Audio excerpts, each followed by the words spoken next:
안녕하세요. 미국 500대 기업 주인입니다. 이번 영상에서는 워런 버핏의 1987년 주주사안에서 벤저민 그레이엄의 가르침에 관한 이야기를 발췌하여 읽어드리겠습니다.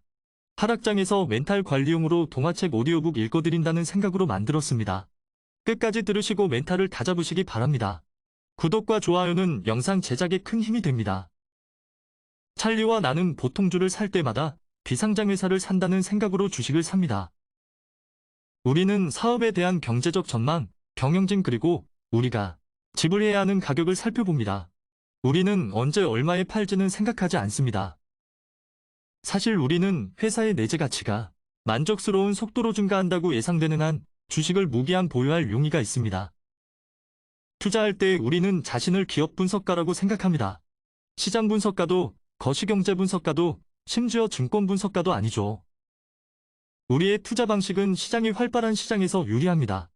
주기적으로 아주 좋은 기회를 주기 때문이죠. 그러나 꼭 활발한 시장이 필수인 것은 아닙니다.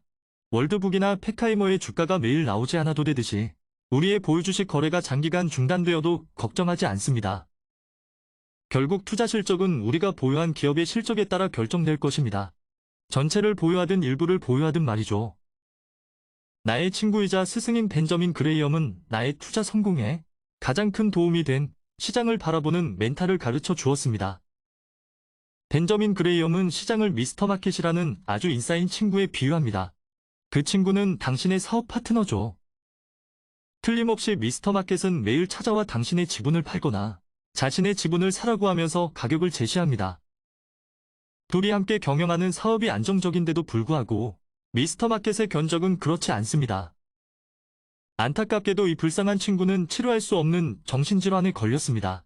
때로는 사업에 유리한 요소만 보면서 도취감에 빠집니다. 이렇게 기분이 좋을 때는 자신의 지분을 헐값에 낚아채서 이익을 뺏길까봐 높은 가격을 제시합니다. 어떤 때에는 부정적인 면들만 보면서 우울해집니다. 이렇게 우울할 때는 당신이 지분을 자신에게 팔아넘길까 두려워 매우 낮은 가격을 제시합니다. 미스터 마켓에게는 사랑스러운 면이 있습니다. 그는 당신이 무시해도 개의치 않습니다. 당신이 그의 호가에 관심을 보이지 않아도 그는 내일 또 새로운 호가를 제시합니다. 거래는 전적으로 당신에게 달려 있습니다.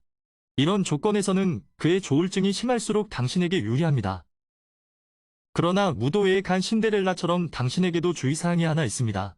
그렇지 않으면 마차가 호박으로 바뀔 수 있습니다. 미스터 마켓은 당신을 가이드하는 사람이 아니라 당신의 하인입니다. 당신에게 유용한 것은 그의 지혜가 아니라 돈입니다.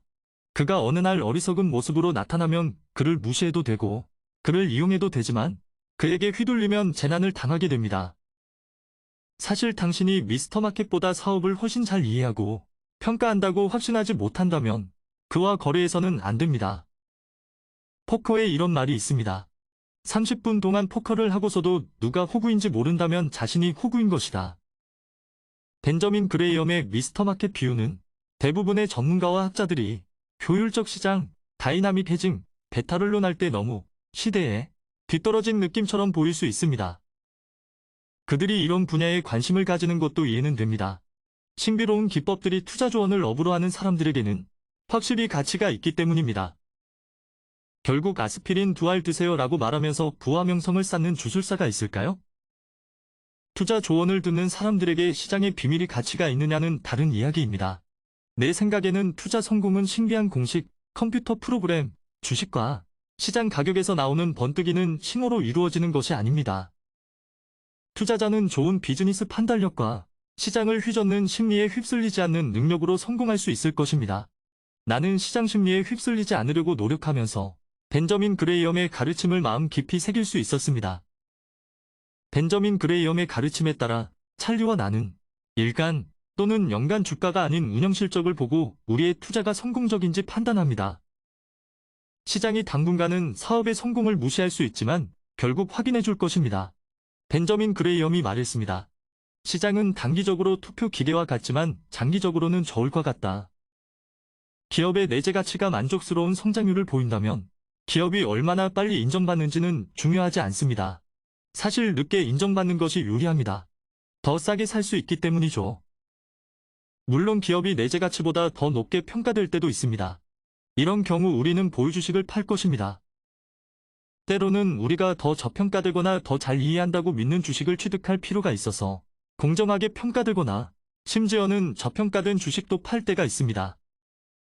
그러나 강조하지만 단지 주가가 올랐거나 오래 보유했다는 이유만으로 보유 주식을 팔지는 않습니다.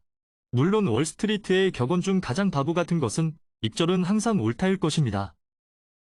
우리는 자기 자본이 익률이 만족스럽고 경영진이 유능하고 정직하며 시장이 고평가하지 않는 한 어떤 주식이라도 무기한 보유할 것입니다.